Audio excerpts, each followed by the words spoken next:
Hare Krishna, everyone. Jaya Jaya Shri Chaitanya, Jaya Nityananda, Jaya Dvaita Chandra, Jaya Gaura Bhakta Vrinda. Jaya Jaya Shri Chaitanya, Jaya Nityananda, Jaya Dvaita Chandra, Jaya Gaura Bhakta Vrinda. Jaya Jaya Shri Chaitanya, Jaya Nityananda, Jaya Dvaita Chandra, Jaya Gaura Bhakta Vrinda.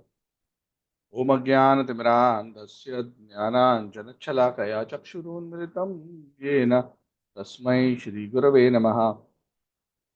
श्रीचैतन्यमनोभीष्टं स्थापितं येन भूतले स्वयं रूपः कदा मह्यं ददाति सुपदान्तिकं वन्देऽहं श्रीगुरोः श्रीयुतापदकमलं श्रीगुरून् वैष्णवांश्च श्रीरूपं साक्षातं सहगणा रघुनाथान्वितं तं सजीवं साद्वैतं सावधूतं सज्जनासहितं कृष्णचैतन्यदेवं श्रीराधाकृष्णपादान् सहगणललिता श्रीविशाखान्वितांश्च हे कृष्णकरुणा सिन्धु दीनबन्धु जगत्पते गोपेश गोपिकान्त राधाकान्त नमोस्तुते तप्त काञ्चन गौराङ्गी राधे वृन्दावनेश्वरी वृषभानुस्ते देवी प्रणमामि हरिप्रिये वंश कल्पतरुभ्यश्च कृपा सिन्धुभ्येव च पतितानां पावनेभ्यो वैष्णवेभ्यो नमो नमः। जय श्री कृष्ण चैतन्य प्रभु नित्यानंद श्री अद्वैत गदाधर श्रीवासादि गौरभक्त वृंद हरे कृष्ण कृष्ण कृष्ण हरे हरे हरे राम राम राम हरे हरे। नमो विष्णुपादाय कृष्णप्रेष्ठाय भूतले श्रीमद् स्वामी नामिने नमो विष्णुपादाय कृष्णप्रेष्ठाय भूतले श्रीमद् भक्तिवेदांत स्वामी नामिने नमस्ते सारस्वती देवी गौरवाणी प्रचारिणे विशेष कम करोति वाचालं पंगुं लंघयते गिरिं यत्कृपातमहं वन्दे श्रीगुरुं दीनतारिणं परमानन्दमाधवं Sri Chaitanya ईश्वरम्। So, Hare Krishna. So we are continuing our discussions on the Chaitanya Charitamrita. We are discussing the beautiful, sweet, inspiring pastimes of Srila Sanatan Goswami Hare Krishna Prabhu. and Hare Krishna. Sanatan Goswami is meeting Lord Chaitanya in Varanasi. So this is the second part of the conversation. The previous class we already discussed how Sanatan Goswami was arrested by Nawab Hussain Shah. So Nawab Hussain Shah, being frustrated by the non-cooperation, according to him, of Sanatan Goswami in terms of managing the administrative affairs when he went to Orissa to expand his empire, he had Sanatan put behind bars. We discussed how Srila Rupa, who along with Anupam distributed all their wealth in Bakla Chandradweep, and then they went and met Lord Chaitanya. They wrote a letter to Sanatan Goswami saying that we are headed to meet to Lord Chaitanya. You also please somehow find a way to escape from your prison and come there. And they left 10,000 gold coins uh, with the grocer, a Brahmana. Uh, Sorry, I'm not sure whether it's a Brahmana, but with the grocer so that he can collect it from that grocer. So anyway, Sanatan Goswami managed.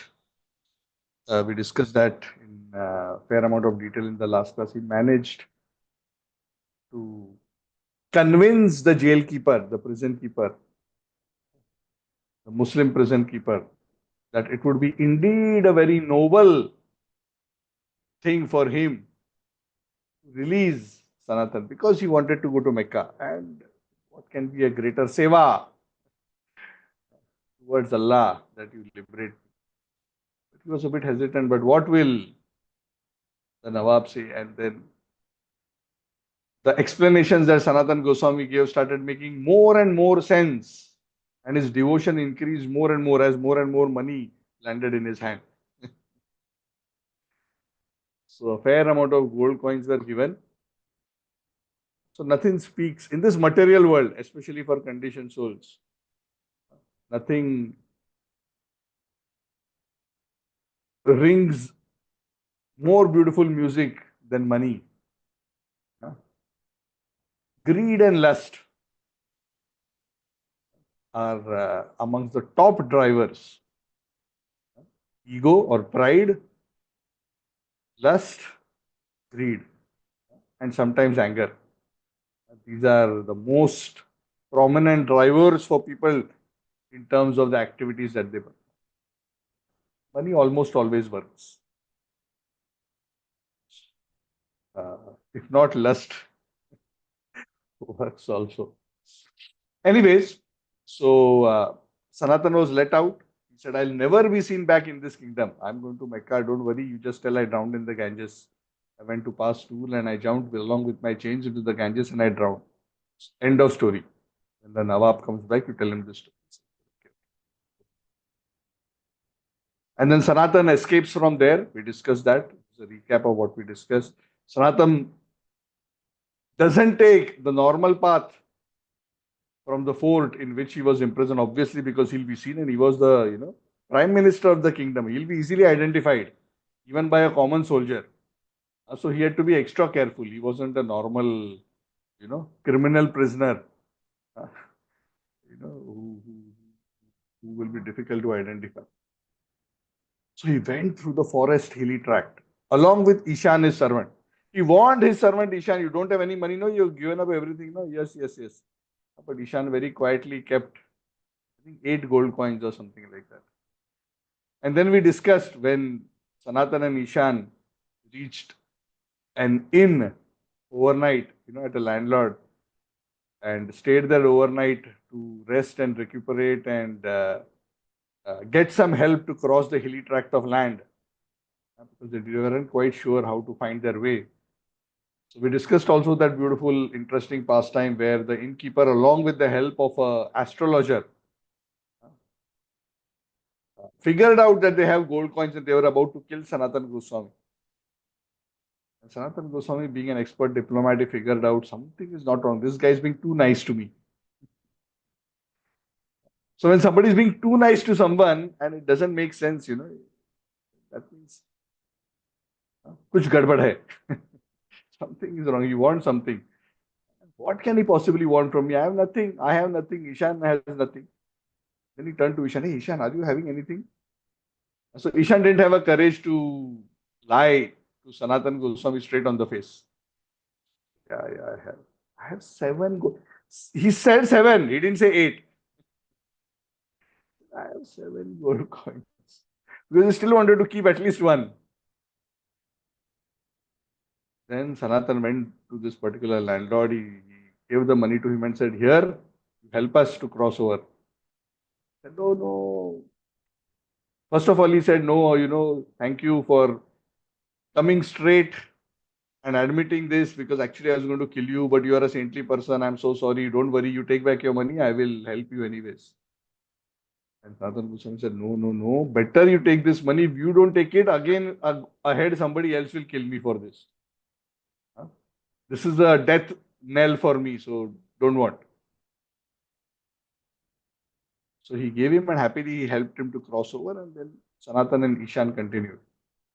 Until finally they came to one place where Sanatan still suspected Ishan is still not clean.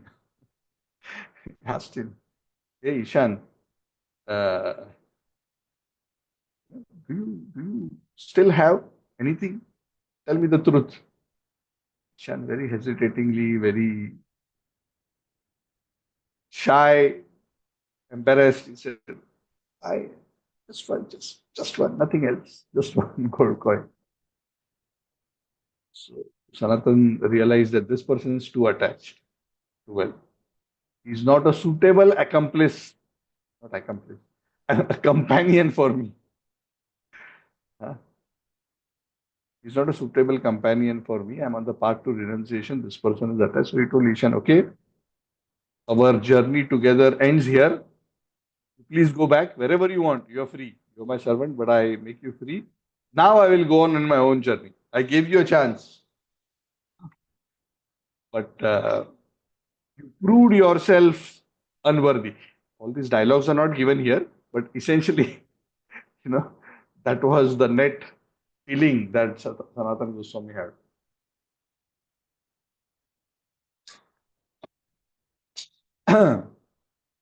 So after that, Sanatan Goswami continued to walk. He walked, it is said, he just had a water pot in his hand and he had a torn quilt around him. Walked and walked and walked. But Sanatan Goswami at that time, the Chaitanya Charitamrita, was extremely blissful. So for an attached person, he thinks that lot of money will make him happy. But lot of money gives little happiness. It does increase happiness. It gives a little happiness, but it also brings along with it a lot of anxiety. A fear that I will lose the money, fear to maintain the money, and so many other associated things. But a man who is detached and without wealth, both, is so relieved and relaxed. You need to be both. Huh? If you are attached and without wealth, then you are miserable. But if you are detached and without wealth,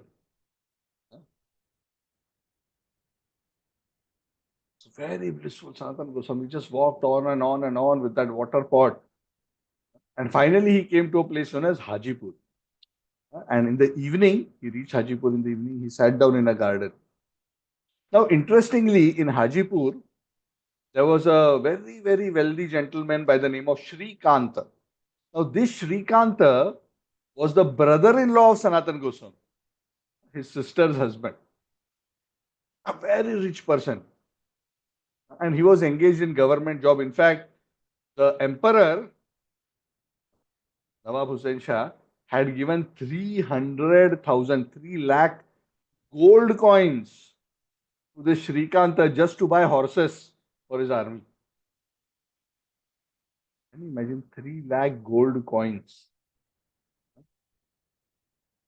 Just imagine the kind of wealth for buying horses.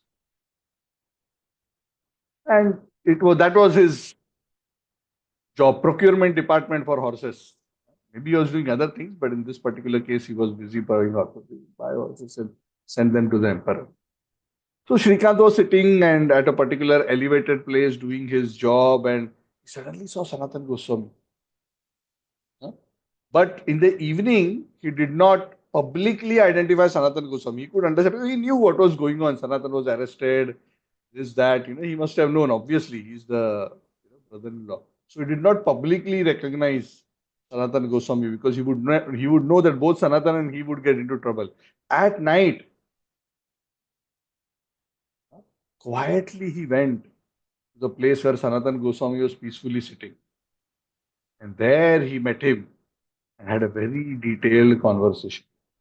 And Sanatan Goswami told him the whole story. This happened, and I want to surrender to Lord Chaitanya. Rupa is already there, Anupam is there. I have to go. You must please help me.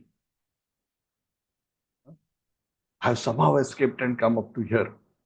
And I came here to Hajipur because I thought you are somebody who can help me. Please help me. Help me to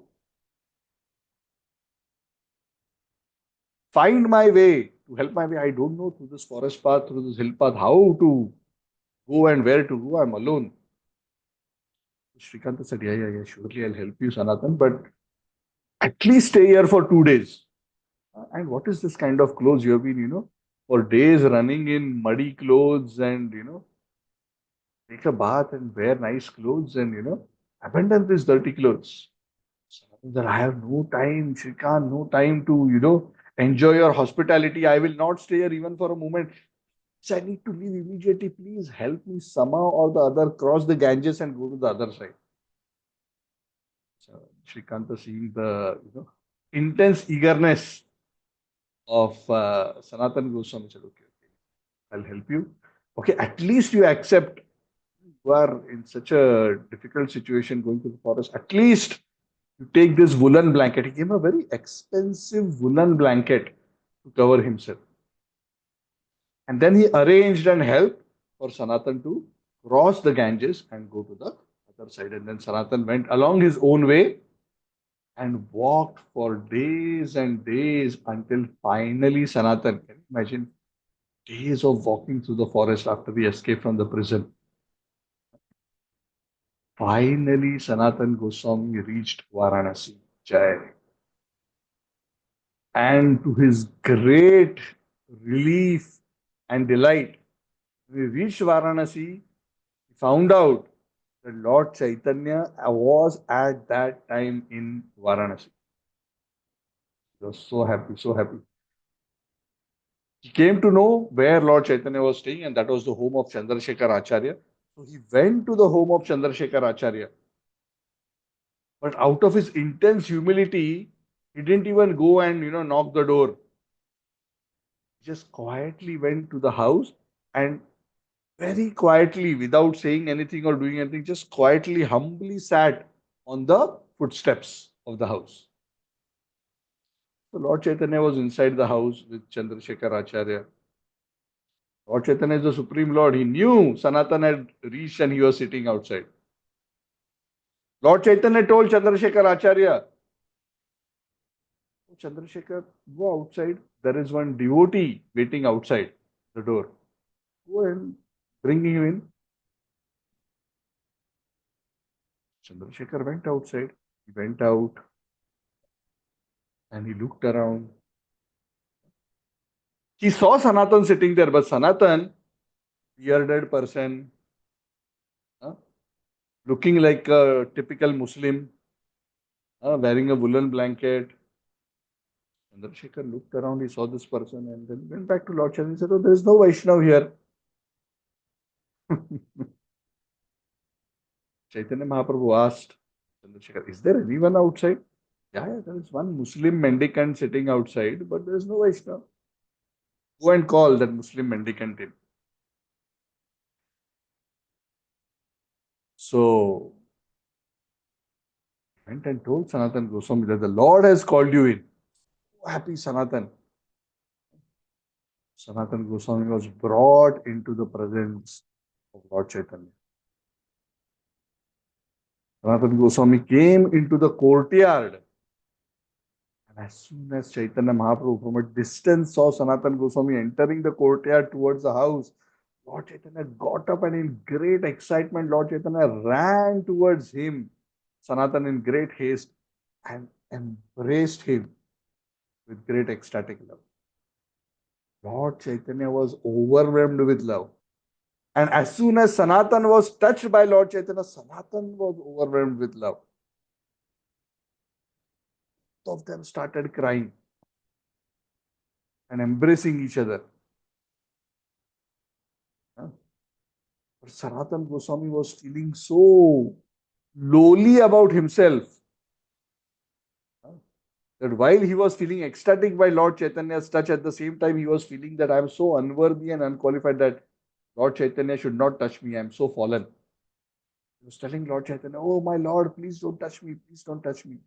And Lord Chaitanya just kept embracing him very tightly, not bothering about the protest of Sanatan Goswami. And Chandrasekhar is watching all this and he's astonished. Wow, what kind of relationship, what kind of love these two people have. I've never even heard about him. I thought he's a nobody or some unknown Muslim mendicant, and what kind of ecstatic love these personalities are exchanging. So after embracing him and then after regaining his composure, Lord Chaitanya took the hand of Sanatan Goswami. He took him inside the house and made him sit on an elevated asana next to him. And Chaitanya Mahaprabhu, out of his love, personally, Sanatan Goswami, externally his body was full of so much dirt. He had been for days and days not eaten anything, walking through the forest and the mud. You can just imagine what he would have looked like and what kind of you know external dirt was spread all over, smeared all over his body. Lord Chaitanya, with great love, like a mother, started wiping the body of Sanatan Goswami. I was protesting, "Lord, please don't touch me." Lord Chaitanya said, "Oh, no, Sanatan, you don't understand. I am touching you just to purify myself. Huh? I'm touching you to purify. I'm not touching you to clean you. It may appear, but actually, the pretext of cleaning, I'm just touching you so that I am purified." And then Lord Chaitanya started quoting many verses from the scriptures. One of the from the Bhagavatam especially, and he says that saints who are of your caliber, तीर्थे कुर्वन्ति तीर्थानि स्वन्तस्तेन गदाव्रता. तीर्थे कुर्वन्ति तीर्थानि. Personalities like you make the holy places holy by your presence, because you are carrying the Supreme Lord. Swantastena gadavrata. Gadavrata, the Gada holding Lord is sitting in your heart. Swantastena gadavrata. Carry the Lord in your heart. You can purify even places of pilgrimage. What you are saying, you are that kind of a person. I am purifying myself by touching you. And then he quotes many verses. He quotes, including verses which says that Yad Jivagre Nama Tubhyam.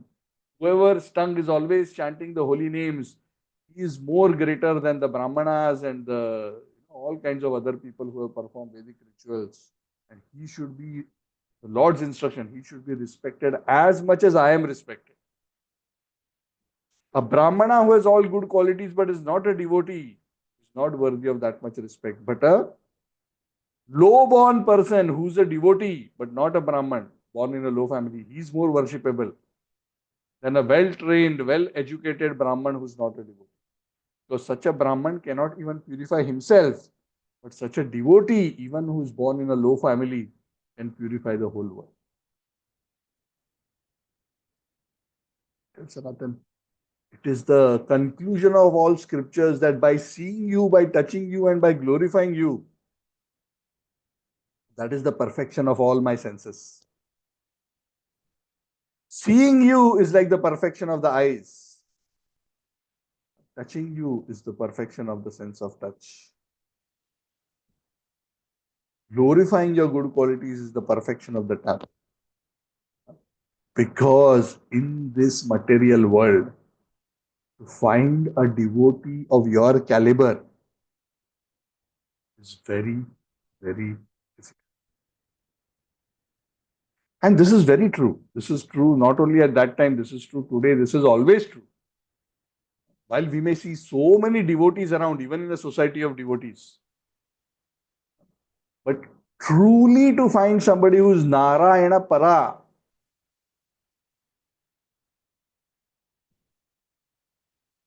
correct? Huh?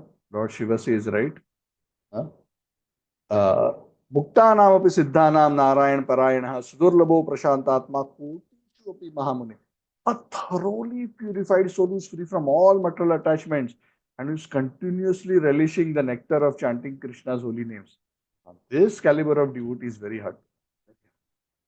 And if one is somehow fortunate to get a contact with such a devotee who's carrying the Lord in his heart, one should just make the maximum of that opportunity. It is the perfection of eyes to see him,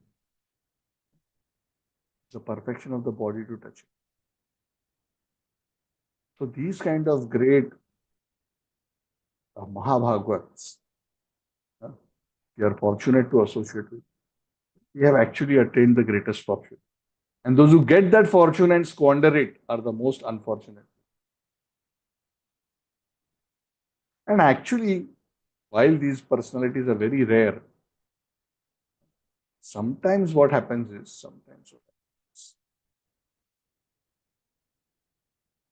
there may be devotees who may be of this caliber, but they may not necessarily be in leading big positions in the society of devotees. So also it will be very difficult to identify. They may be a humble cook in the kitchen. They may be a sweeper in the temple. Because they may not display extraordinary material abilities, they may not be noticed by anyone.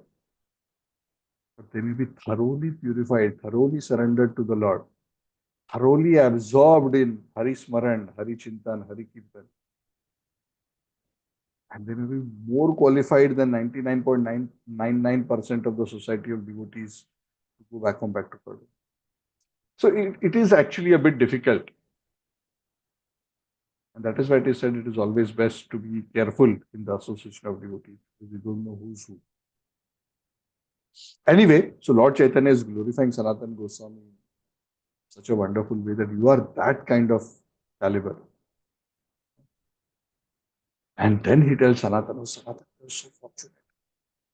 Please hear, I am telling you what kind of good fortune you have. Krishna is so kind to you, so kind to you. Krishna has delivered you from the shackles of material existence. In fact, Krishna has delivered you from the Maharaurava hell. This is very interesting. Why he says Maharaurava hell? Because the past history of Sanatan, even though he himself was not associated with any direct sinful activities, he was closely serving and assisting those who were extremely sinful because he was serving the Yavanas. So Maharaurav is a hell which is reserved for those people who live, whose sustenance is by hurting and troubling others. In the Maharaurav hell, there are uh, Ruru, Ruru kind of dogs. They are very fierce animals. And they eat the flesh of the sinful people by biting them and eating them alive. The Maharaurava hell. So Lord has saved you from that condition of Sanatan. The Lord is so kind. He's an ocean of mercy. Sanatan was feeling so humble. Sanatan is telling Lord Chaitanya, oh Lord Chaitanya, oh Chaitanya Mahaprabhu, I don't know Krishna. I don't know who he is. Huh? What does that mean? That means that Krishna is a very far away for me. Huh? In his humility, he's saying, I don't know anything about Krishna. As far as I am concerned, I know that I have been saved by your mercy. I have been saved both from the prison of the Nawab and from the prison of material existence. By your mercy, I know you. And this is the attitude the disciple has towards the Guru. That's why it is said, when Krishna becomes merciful to a sincere seeker, first he sends the Guru to the sincere seeker. So that the disciple doesn't know Krishna, but he can surrender to the Guru to know Krishna. And the Guru will eventually train the devotee to see Krishna. So Krishna gives Guru, and then Guru gives Krishna. So I don't know Krishna. I know only you. You have saved me from the prison. Oh, tell me how you escaped from the prison. Of course, Lord Chaitanya knows everything. Sanatan narrated the whole story. Sanatan Krishna, I'm so happy you have come. And let me inform you, I just few days ago I met your two brothers. Roop and Sanatan, they were in Prayag. I was in Prayag. We met together. We spent 10 days together. I have instructed them to go to Vrindavan. So very soon they'll come back. And then the Lord instructed uh, Chandrasekhar, introduced Chandrasekhar and Tapan Mishra. Tapan Mishra was also this other Brahman who was staying very close to Chandrasekhar Acharya's house. And they were both serving Lord Chaitanya very nicely.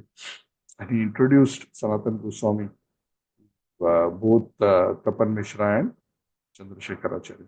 Tapan Mishra was so happy. Tapan Mishra told Sanatan, oh Sanatan, please come for lunch to my home today. Because he had already invited Lord Chaitanya for lunch. And he said, please come. Sanatan told Lord Chaitanya told Sanatan, oh Sanatan, you are so unkempt. You have not shaved for days and days and days walking through the forest and you are looking so unclean. So please get yourself cleaned up. He called Chandrasekhar and said, go with him, get him bathed, get him cleaned. Huh? So he looks like a nice Vaishnav. Now he's looking like a Muslim mendicant. I want him to also look. He's a Vaishnav inside. I want him to look like a Vaishnav outside also. So, do whatever is necessary. So Chandrasekhar Acharya, he also told, Lord Chaitanya also told Chandrasekhar, get a change of his clothes also, whatever they say. So Chandrasekhar Acharya, brought a new set of clothes, not opulent clothes, simple clothes, but a new set of clothes, and gave it to Sanatan. Sanatan, you please, of course, Sanatan, he took Sanatan first to bathe in the Ganges, got him shaved and all that, and then he gave him a new pair of clothes. But Sanatan said, no, no, no. I want to follow the standards of renunciation. I don't want new clothes. Why don't you do this? Just give me a pair of some used clothes. Used clothes, old clothes. Don't give me new clothes. I don't want new clothes. This news reached Lord Chaitanya Mahaprabhu. That Sanatan Goswami, even though I instructed him to wear new clothes, he has rejected new clothes and is adopting simple, old, used garments.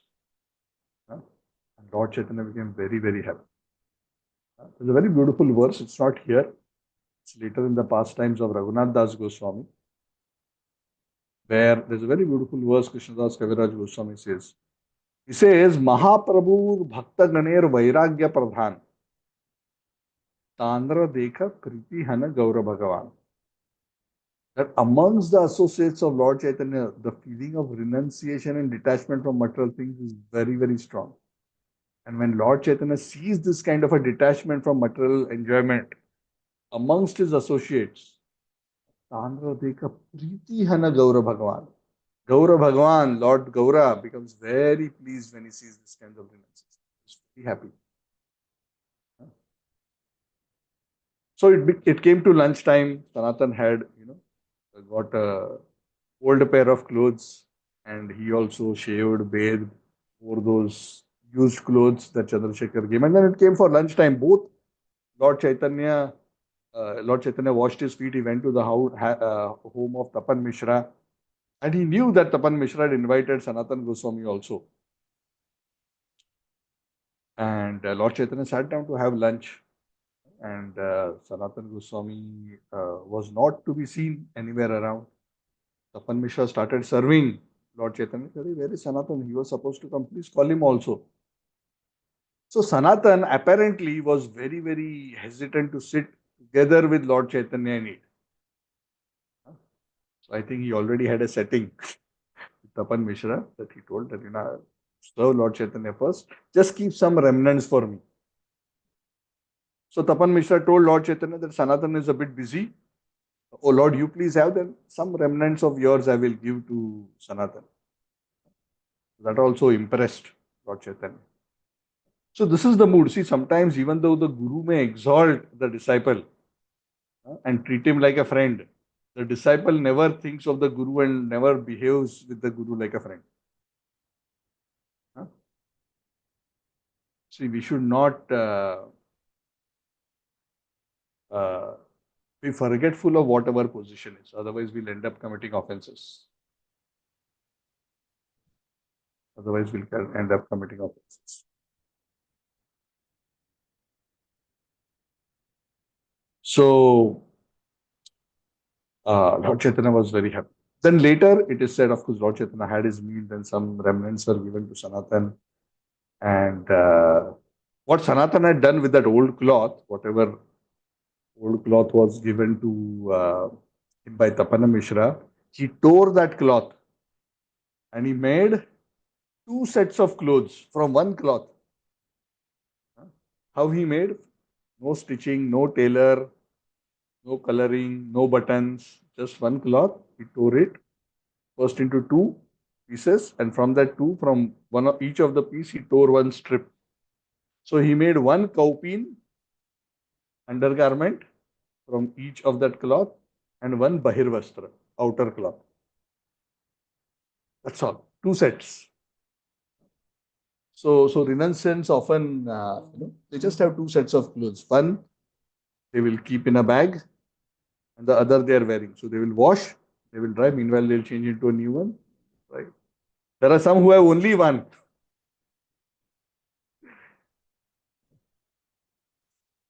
Uh,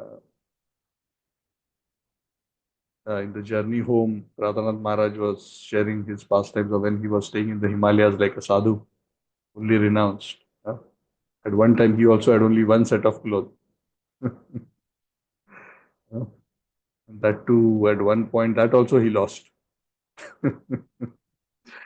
So anyway, there's some sweet stories are there. So uh, Lord Chaitanya also introduced another associate of his, the Maharashtrian Brahmin. So this we had discussed earlier. There was these three associates of Lord Chaitanya in Varanasi, Kashi. Chandrasekhar Acharya, Tapan Mishra, and this Maharashtrian Brahmin. This Brahman came to Sanatan. He heard that the Sanatan is a great person, is so dear to Lord Chaitanya. He told Sanatan, please, as long as you are in Kashi, please every day come and eat lunch with me. Standing invitation. Sanatan replied, no, no.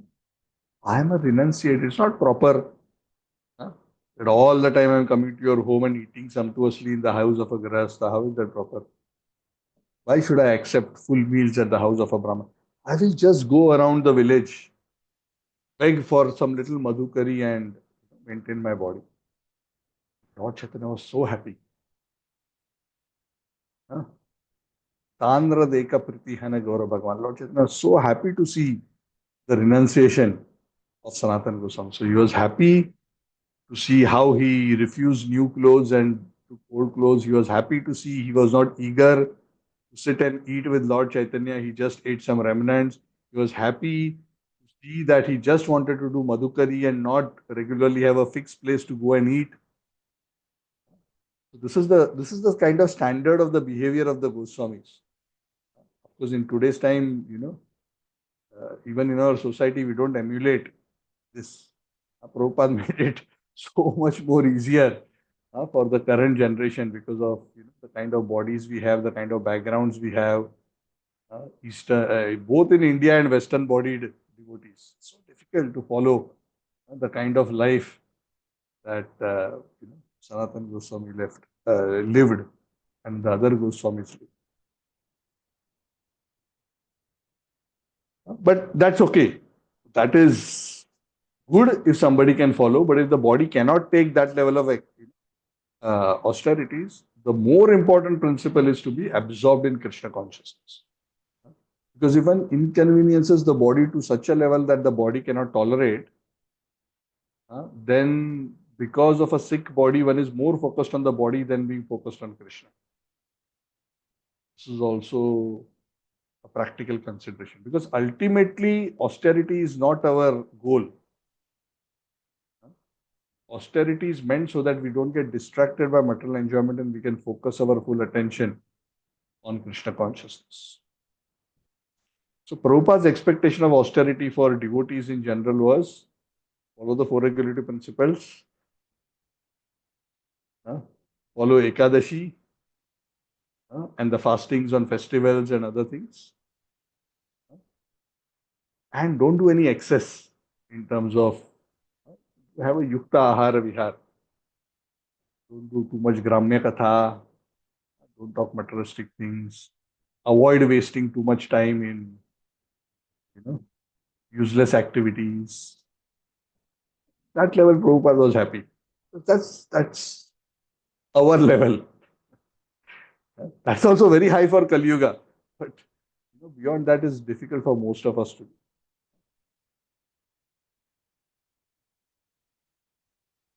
So Chaitanya Mahaprabhu was so happy to see the strict following of the principles of renunciation, sannyas by Sanatan. But Chaitanya Mahaprabhu noticed one thing. If you remember, there was one very opulent, wonderful woolen blanket Shrikanta, his brother-in-law, had given to him when he came from Hajipura. That Sanatan still kept. Oh, my brother-in-law has given, my sister's husband has given to me. So he was still keeping it with. So he was wearing an old cloth inside, but he was keeping a expensive woolen blanket.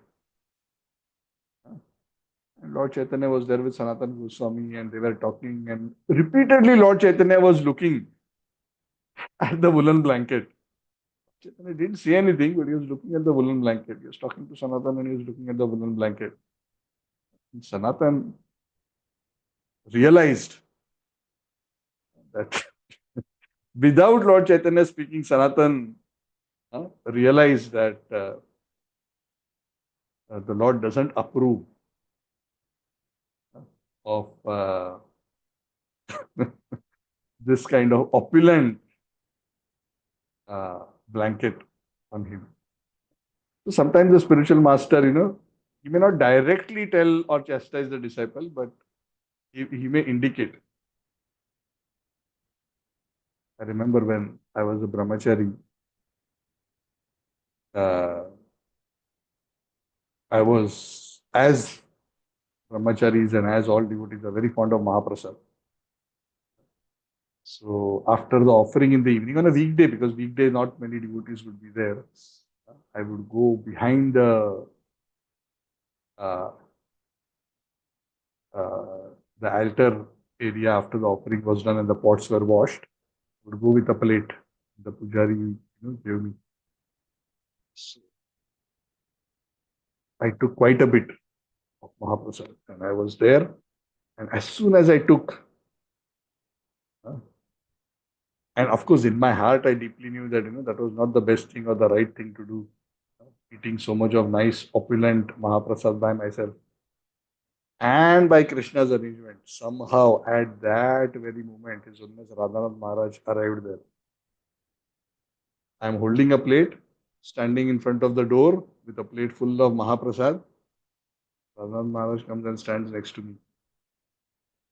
He looks at the plate, looks at my face, looks at the plate again, and makes big eyes. I'm so embarrassed. I don't know what to do.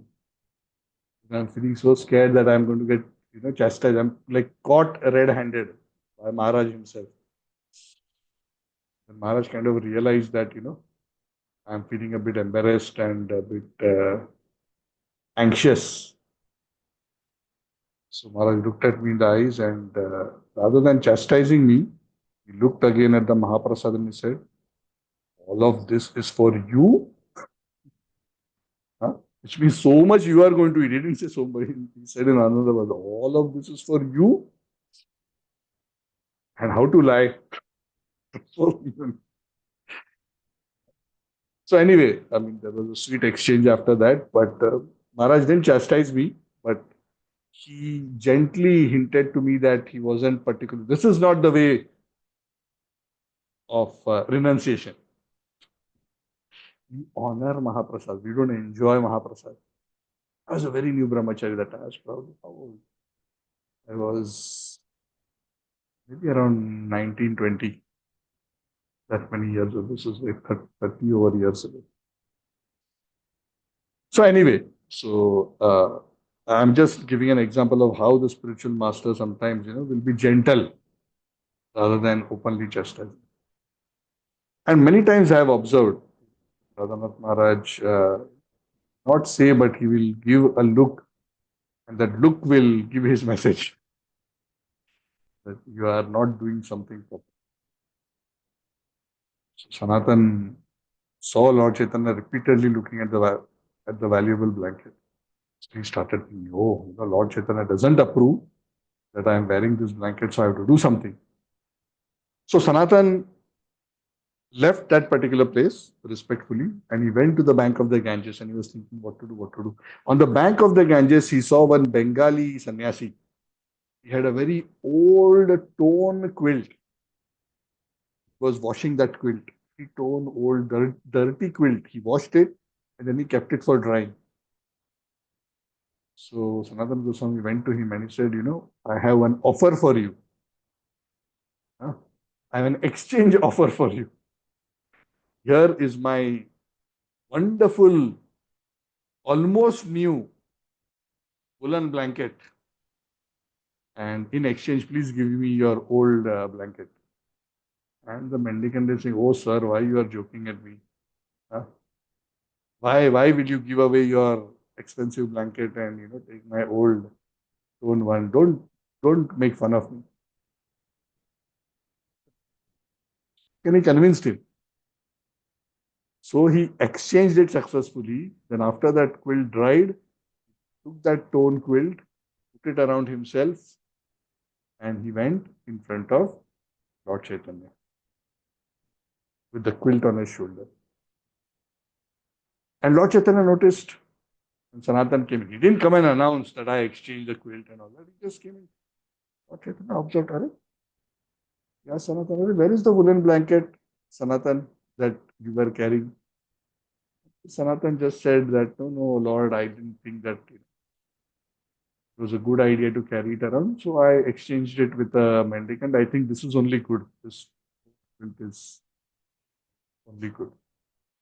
That time, Lord Chaitanya said to Sanatan Goswami, he said, I have thought very carefully and I have been carefully observing your renunciation and the way you have been dealing with your entry into the ashram of renunciation. I can see that Krishna has been very merciful to you. What is the true sign of Krishna's mercy? The true sign of Krishna's mercy is that he has nullified all your material attachment. You had this small leftover attachment to this quilt, which is coming from your near and dear family members. But that also little bit of attachment. Sometimes attachments for saintly people, great saintly people, some attachments are not so much to wealth and lust, and sometimes they are just to some emotional relationships. Oh, this has been given to me by my mother. Oh, this belongs to, uh, our family since many generations. Sometimes these kind of subtle attachments may remain. Since Krishna has become merciful to you, even the last bit of material attachment has been removed. And you have done the right thing. Why should you allow this woolen blanket to come between you and Krishna? And Krishna is so kind to his devotee upon whom he shows favor that any small thing which is coming between them and Krishna, he takes it away. That's why sometimes you see in the lives of great devotees, there is so much of apparent trouble, apparent reversals, because Krishna is removing continuously from their lives things which are a barrier between the closeness and surrender of the devotee towards Krishna. Lord Chaitanya tells Sanatan Goswami, after a disease is removed, the doctor is very careful to make sure that the patient doesn't again fall sick. Any small traces of the disease also are removed. And you have done the right thing, Sanatan. It would have been so odd. You are going around the town begging for Madhukari, huh? Dressed in this very expensive, valuable blanket. If you had done like that, people would have laughed at you. And a person who does this kind of activities is living opulently or dressing opulently and going around begging, they will lose their spiritual character and strength. Sanatan Goswami told Lord Chaitanya, uh, oh Lord Chaitanya, definitely the Supreme Lord has saved me uh, from this sinful material existence of mine. I was so trapped. And yes, the Lord has taken away my last piece of material attraction. Now I am fully surrendered to you. Shishyaste ham shadimam tvam prapannam. Is excellent. Lord Chaitanya was so happy with that full exclusive surrender of Sanatan Goswami. And now Lord Chaitanya felt that now Sanatan is ready to be accepted as a disciple and instructed in the science of devotional service. Jiva Goswami, now this is not mentioned here, but Jiva Goswami writes very nicely. He says that actual initiation, Diksha, huh? What does it mean? Diksha Kale Shishya Kare Atma Samarpana. At the time of initiation, the actual expectation is, just so we know, that a disciple fully surrenders his life to the spiritual master. And that is when all the karma of the disciple disappears. We think just because I attended a ceremony, got a name and got beads, everything is done. Diksha is completed when full surrender happens. Ideally, at the time of initiation, full surrender should happen. But for us, it takes from initiation up to 20 year, 30 year, 1 lifetime, 5 lifetime, 10 lifetimes to surrender. Sanatan immediately surrendered. Lord Chaitanya fully accepted him. That is why Lord Chaitanya saw him ready to be given the topmost instructions. Lord Chaitanya tells Sanatan that actually, it doesn't tell Krishnadas Kaviraj Goswami. It says previously,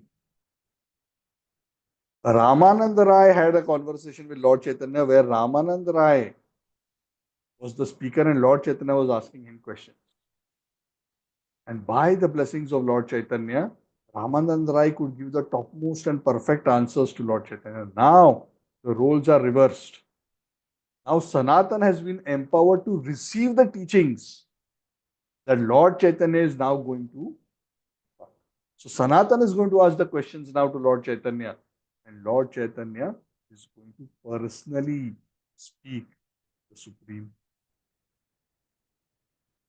And the rest of this chapter is actually the instructions, Sanatana Shiksha, that is the high level, that is how this section is referred to as Sanatan Shiksha. Sanatan Shiksha means instructions to Sanatan Goswami.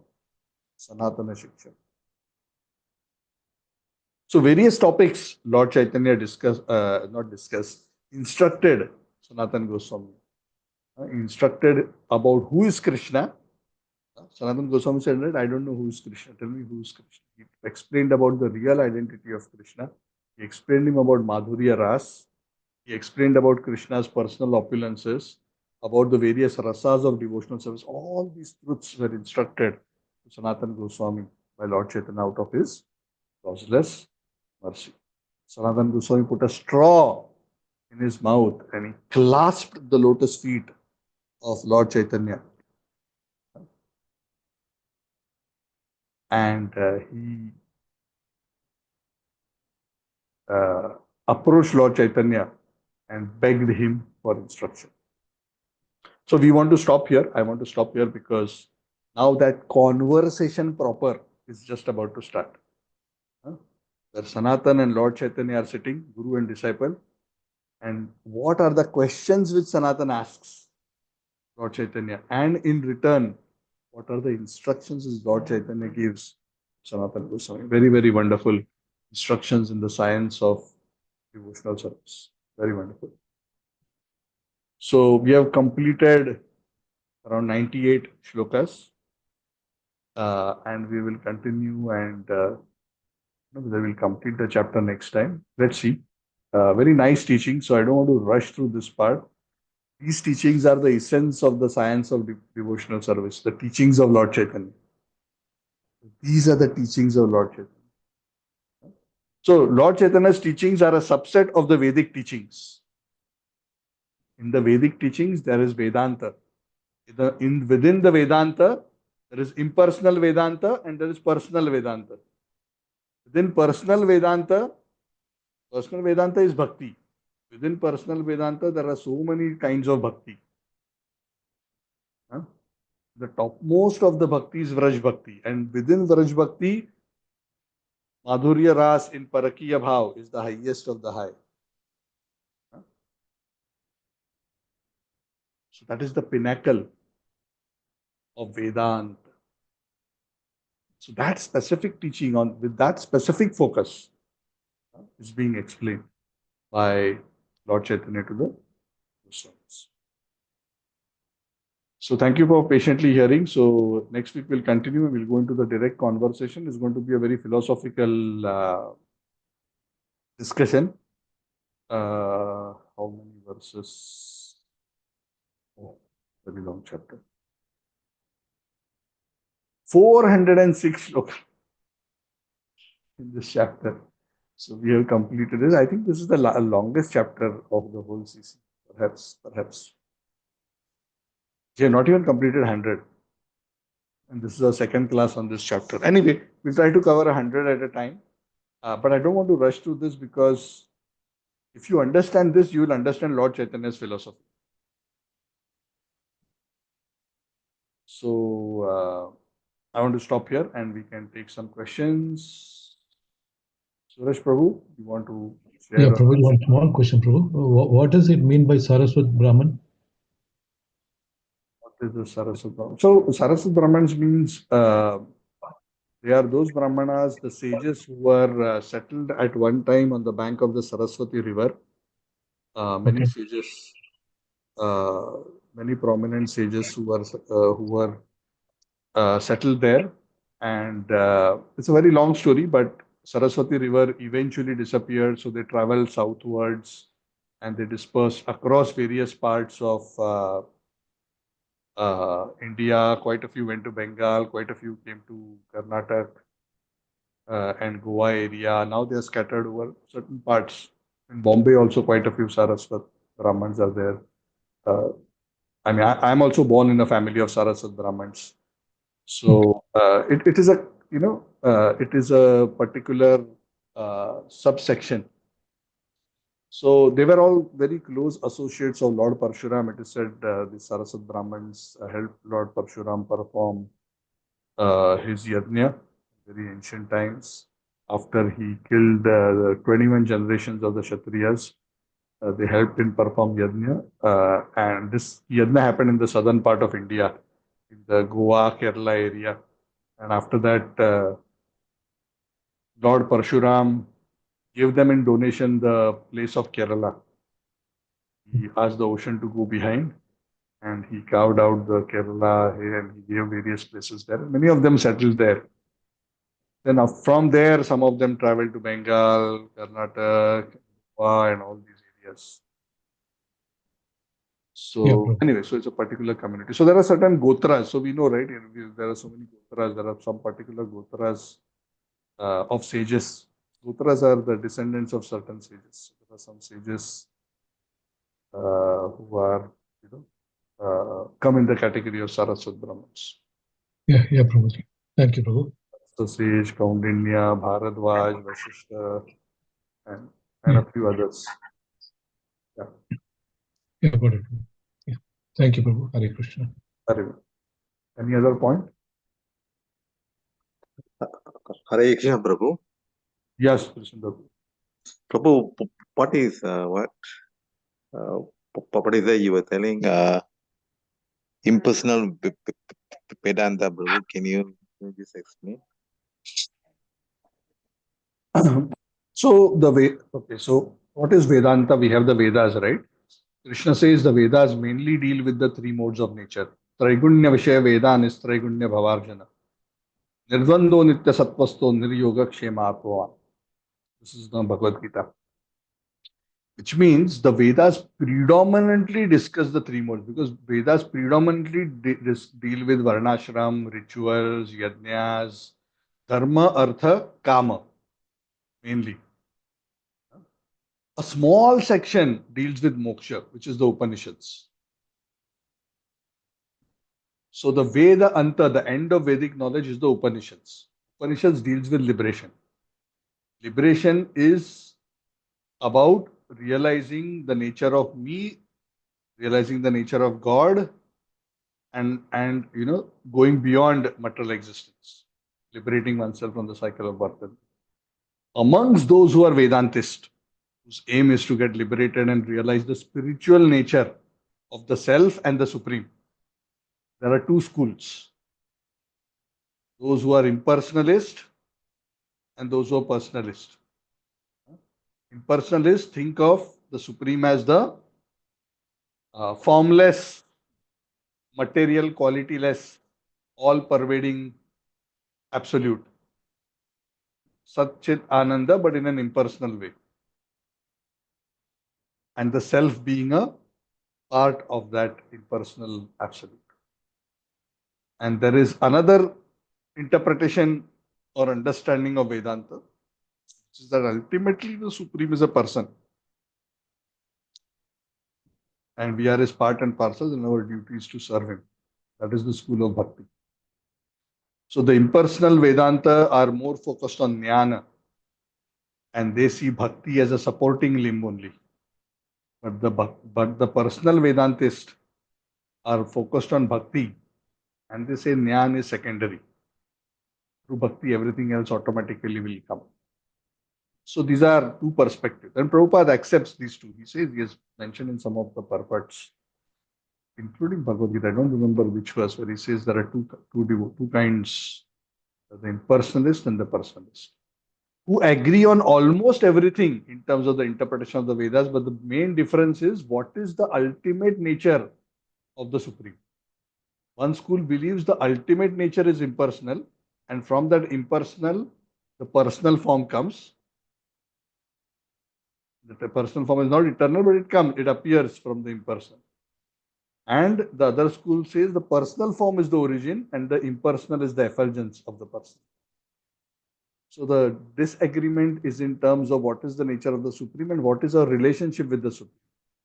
One school believes that we are same as the Supreme and only temporary out of illusion we think we are different. That is the impersonal school. The personal school says we are eternally part and parcels related to the relationship of service out of love, and that is the perfection for the Jiva. So these are the broad two different understandings, but the rest of the teachings of the Vedas are pretty much the same across both the schools. So one is the Brahmavadi school, Shankaracharya and his followers, some of which are also Mayavadis, and the others are the Bhakti schools. Both of these are Vedantists. Okay? Okay, Prabhu, thanks. Welcome. Okay, anything else? Not, can conclude. Thank you so much to Chaitanya Charitamrita ki jai, Shri Sanatan Goswami ki jai, Lord Chaitanya Mahaprabhu ki jai. So Gaur Purnima is coming. The Gaur Purnima is on 14th, Friday. So please observe fasting until moonrise and worship Lord Chaitanya. It's a wonderful day to seek the mercy of Lord Chaitanya Mahaprabhu on this particular day. So wherever you are, attend the local celebrations and do whatever you can in terms of your service, sadhana, to attract the mercy of Lord Chaitanya. So at this moment, I aim to have class on next Saturday. So fingers crossed. Krishna willing. As of now, yes. Any change, I'll let you know. Thank you very much, and thank you all for joining today. Hare Krishna. Prabhupada ki jai, Samveta Gaura Bhakta. Thank you, Prabhu. Prabhu. Hare Krishna. Hare Krishna. Thank you. Hare Krishna Prabhu ji Thank you, Dhanapram. Hare Krishna, Prabhu. Thank you. Prabhu. Hare Krishna Prabhu. Thank you, Prabhu. Thank you, everyone. Hare Krishna. Prabhu Nice ji. to see you, Rita ji. Hare Krishna. Nice to see you. Sneha ji. Thank you. Hare Krishna. Hari Hari. So I'll see you all soon on Saturday.